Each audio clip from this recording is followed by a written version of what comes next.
Hello students, आज हम पढ़ेंगे थर्ड चैप्टर हमारा हिस्ट्री का एन एम्पायर अक्रॉस 3 कॉन्टिनेंट। इसके अंदर हम रोमन एम्पायर के बारे में पढ़ रहे हैं। तो आज हम पढ़ेंगे page number 60, the early empire.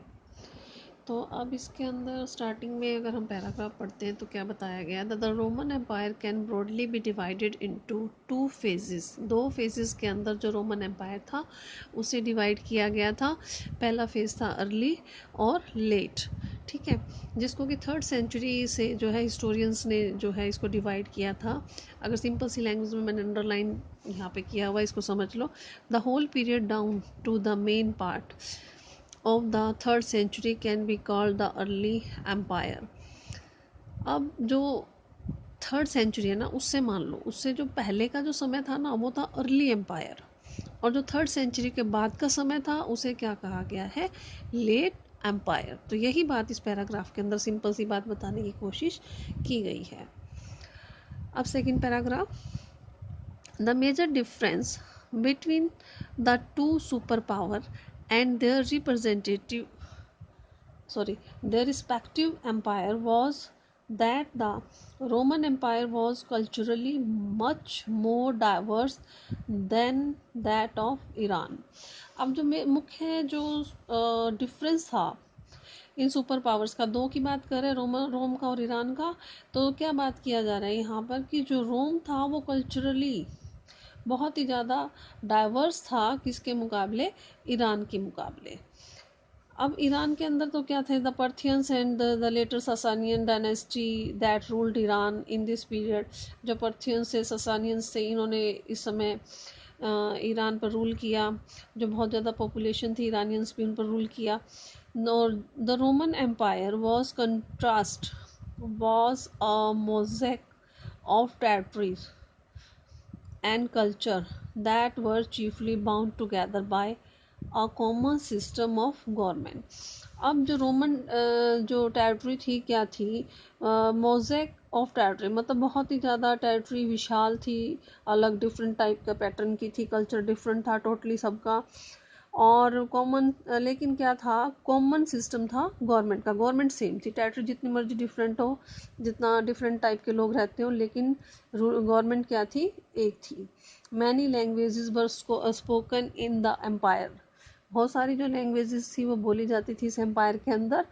But for the purpose of administration Latin and Greek were the most widely used. लेकिन जो एडमिनिस्ट्रेशन के काम के लिए सिर्फ लैटिन और जो ग्रीक लैंग्वेज थी उसको ही बोला जाता था, बजाय कि किसी दूसरी लैंग्वेज के। The upper class of the east spoke and wrote in Greek. जो अपर क्लास थी ईस्ट डायरेक्शन के अंदर वो बोलती थी और लिखती थी ग्रीक के अंदर, जबकि वेस्ट की लिखती थी लैटिन लैंग्वेज में। And the boundary between these broad language area run somewhere across the middle of the Mediterranean। और जो बाउंड्री थी, चाहे वो अलग अलग बाउंड्रीज थी, क्योंकि मेडिटेरियन सी के आसपास का सारा एरिया था, कल हमने मैप में देखा था।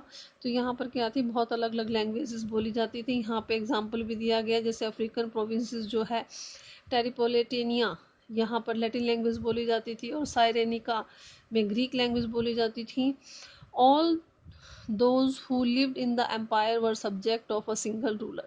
अब चाहे कोई किसी भी एम्पायर इसमें रह रहा था, लेकिन रूलर कौन था, एक ही था, regardless of where they lived and what language they spoke। अब इस चीज़ से कोई मतलब नहीं था कि वो कहाँ पर रहते हैं और कौन सी लैंग्वेज जो है वो बोलते हैं, ठीक है। एम्पायर एक ही था, चाहे जहाँ मर्जी रहो, कोई भी लैंग्वेज बोलो, ठीक है, किसी भी टेरिटरी में रहो एम्पायर की उसमें, लेकिन रूलर कौन था, एक ही रहता था। The rhythm established bye Augustus. अब इस रिज्म को किसने एस्टैब्लिश किया था, अगस्टस ने किया था। अब अगस्टस कौन था, अगस्टस आप लोगों ने पढ़े भी होंगे नॉवल या सुना भी होगा, जूलियट सीजर था। जूलियट सीजर के नॉवेल्स बहुत हैं, बहुत ही फेमस नॉवल हैं इनके जूलियट सीजर के। तो उनका जो एडॉप्टेड सन था उसका नाम था अगस्टस। यह साइड में दिया भी हुआ है आपका। जो पहले इसका नाम क्या था, ऑक्टेवियन, फिर बाद में ऑगस्टस जो था वो नाम रख लिया था जूलियस सीजर के अडॉप्टेड सन ने। ठीक है,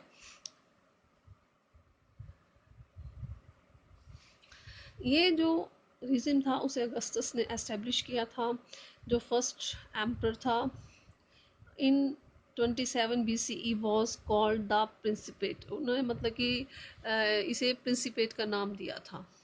although Augustus was the sole ruler, हालांकि जो सोल रूलर मतलब कि एक ही जिसके हाथ में सब कुछ है, सब एक छत्र राज उसी का ही था, अगस्टस का। And the only real source of authority, और पूरी अथॉरिटी का वही मालिक था। The fiction was kept alive, लेकिन फिर भी उसने इस बात को जिंदा रखा that he was actually only the leading citizen. और जो प्रिंसिपेट है उसका मीनिंग होता है लीडिंग सिटीजन लैटिन वर्ड में। ठीक है, तो उसने अपने आप को एक लीडिंग सिटीजन कहा था, ना कि कहा था कि मैं एम्परर हूँ या मैं ही सब कुछ हूँ, मैं ही सोल रूलर हूँ। उसने कहा था कि नहीं, मैं लीडिंग सिटीजन हूँ, नॉट द एब्सोल्यूट रूलर। अपने आप को एब्सोल्यूट रूलर उसने नहीं कहा था। ठीक है, this was done out of respect for the senate. अब ये ऐसा क्यों किया था, उसने अपने आप को लीडिंग सिटीजन क्यों कहा था? क्योंकि वो रिस्पेक्ट करता था सीनेट की। अब सीनेट क्या है, सीनेट साइड में देखिए, जो अर्ली एम्पायर था उसके अंदर क्या था, जब ये रिपब्लिक था उस समय जो नोबिलिटी थे, जो रिच लोग थे, वेल्दी लोग थे, वेल्दी फैमिलीज जिनको नोबिलिटी कहा जाता था, उन्होंने गवर्नमेंट यही लोग मिलकर चलाते थे। तो इन सब जो मिले, सब जो इसमें थे वेल्दियर लोग, उन सब वो सब मिलकर सीनेट, जो गवर्नमेंट चलाते थे उसे सीनेट कहा जाता था।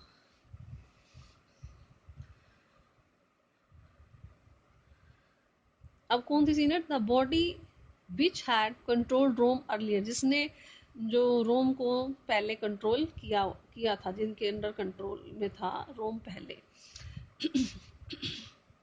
इन the days when it was republic, जब ये रिपब्लिक था, the senate had existed in Rome for centuries, कई सेंचुरी तक जो है सीनेट रोम के अंदर रहा।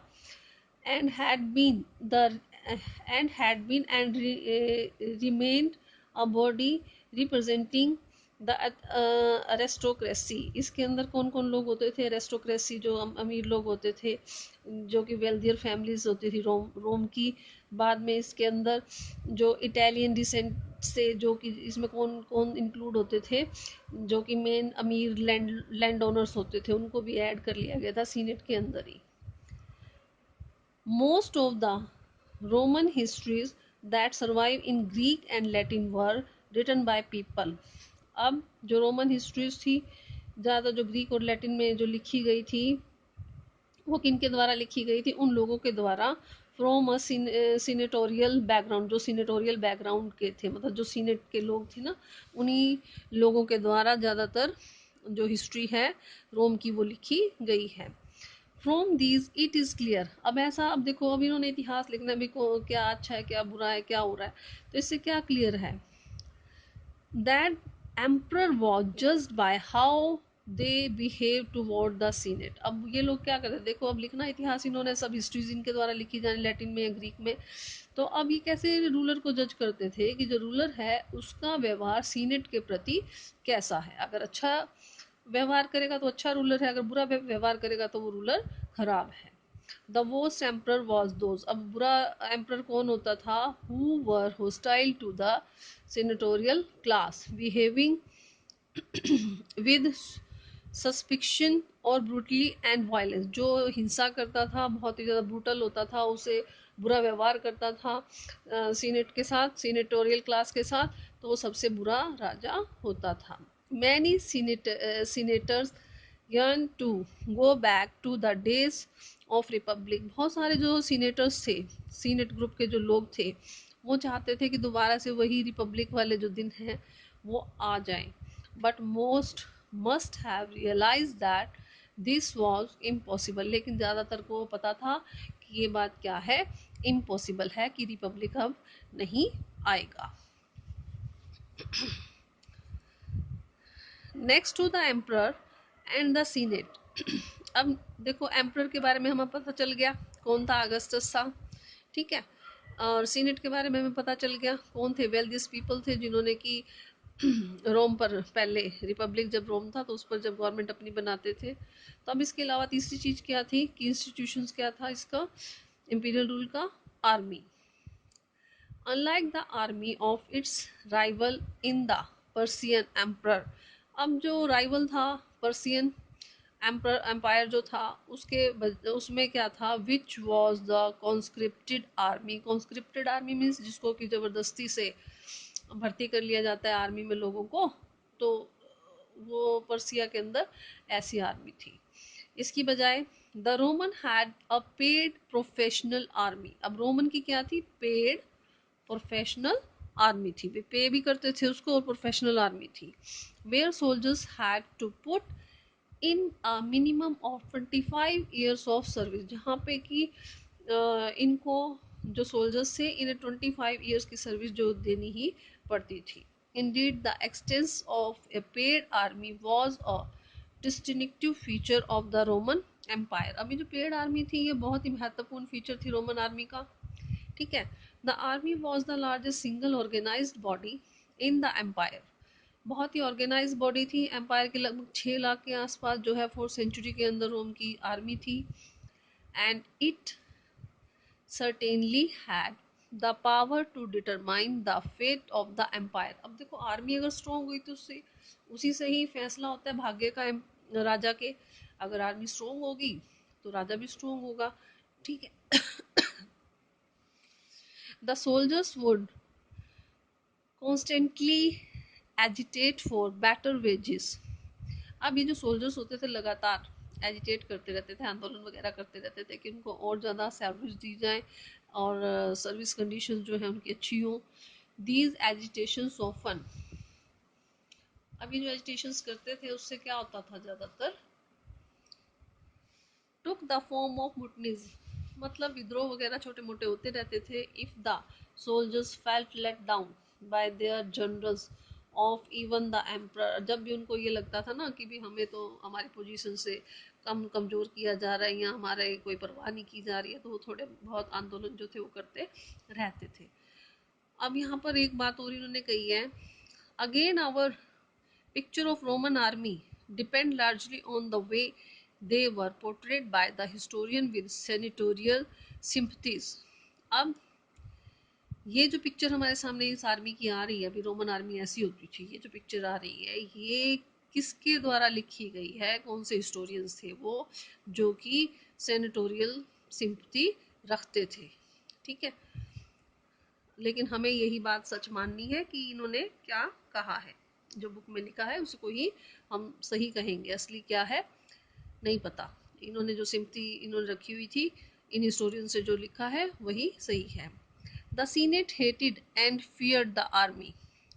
सीनेट जो थी वो कई बार नफरत करती थी आर्मी से और डरती भी थी, because it was a source of often unpredictable violence. अब इससे क्या होता था, कई बार बिना उम्मीद के वायलेंस भी आर्मी कर देती थी, आंदोलन वगैरह कर देती थी, specially in the tense condition of the 3rd century. अब 3rd सेंचुरी में बहुत ज़्यादा टेंस कंडीशन थी, जब गवर्नमेंट को फोर्स करना पड़े थे, टैक्सेस ज़्यादा और बढ़ाने पड़े थे, बहुत ज़्यादा टैक्सेस लगाने पड़े थे ताकि वो अपनी मिलिट्री का जो खर्चा है उसको मेंटेन कर सके, जो खर्चा बढ़ रहा था उसको जारी रख सके। टू सम अप, अब एंड में क्या देखा हमने, एम्प्रर, एरिस्टोक्रेसी और जो आर्मी थे, ये 3 मेन प्लेयर थे पॉलिटिकल हिस्ट्री के एम्पायर में, ठीक है। किसी भी साम्राज्य को चलाने के लिए राजा चाहिए, एरिस्टोक्रेसी चाहिए और आर्मी चाहिए, ये हमें यहाँ पर पता लग चुका है, तीनों के बारे में हम पढ़ चुके हैं।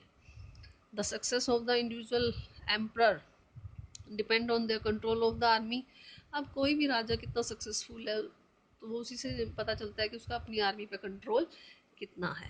And when the armies were divided, जब आर्मी डिवाइड होती है तो इसका रिजल्ट क्या निकलता है, civil war. Except for one notorious year, एक जो साल था 69th सेंचुरी का, when 4 emperor mounted the throne in quick succession। The first 2 centuries were on the whole free from civil war। अब एक जो साल था 69 उसके अंदर क्या हुआ था, चार जो राजा थे वो चार लोग राजा बने थे बिना किसी प्रॉब्लम के। तो इसे सिविल वॉर नहीं हुआ था, तो इसे बहुत ही शांतिपूर्ण कहा गया था। And in this sense relatively stable, इसे बहुत ही स्टेबल ईयर कहा जाता है क्योंकि कोई सिविल वॉर यहाँ पर नहीं हुई थी। Succession to the throne were based as far as possible on family descent. अब जो राजा बनता था, जिसको राजा बनाया जाता था, वो फैमिली का ही होता था, चाहे वो नेचुरल होता था या अडॉप्टेड होता भी, ऐसा कोई नहीं फ़र्क पड़ता था कि अडॉप्टेड सन है या ये बायोलॉजिकल है, तो ऐसी इस चीज़ से कोई फ़र्क नहीं पड़ता था। And even the army was strongly very to this principle, और आर्मी भी इसी प्रिंसिपल को मानती थी। फॉर एग्जाम्पल, जैसे एग्जाम्पल यहाँ पर क्या दिया गया है, Tiberius the second in the long line of Roman emperor, जो दूसरे नंबर पर आता है रोमन एम्पर के एम्पर में, was not the natural son of Augustus, ये अगस्टस का नेचुरल बेटा नहीं था, जो कि रूलर था, हु फाउंडेड दिस प्रिंसिपेट, जिसने प्रिंसिपेट को बनाया था अगस्टस ने। But Augustus adopted him to ensure a smooth transition. अब अगस्टस ने इसे अडॉप्ट किया था क्योंकि वो सत्ता में एक स्मूथली, भाई ये नहीं है कि भाई उसका बेटा ही बने, किसी अडॉप्टेड सन को भी बना सकता था, कोई भी आ सकता था। वो क्या कहता था, अपने आप को लीडिंग सिटीजन कहता था, इसकी वजह से उसने मतलब कि इसको अडॉप्ट किया था। External warfare was also much less common in the first 2 centuries, जो एक्सटर्नल लड़ाइयाँ होती थी वो भी बहुत ज़्यादा कॉमन थी 2 सेंचुरीज के अंदर। The emperor inherited by Tiberius from the Augustus was already so vast that further expansion was felt to the unnecessary। अब अगस्टस ने इतना बढ़ा दिया था अपने साम्राज्य को कि आगे किसी और एम्पायर को बढ़ाने की जरूरत ही नहीं थी। ठीक है, इतना बड़ा उसने विस्तार कर दिया था। आज इतना ही करेंगे, कोई प्रॉब्लम हो तो मुझसे पूछ लेना। Thank you.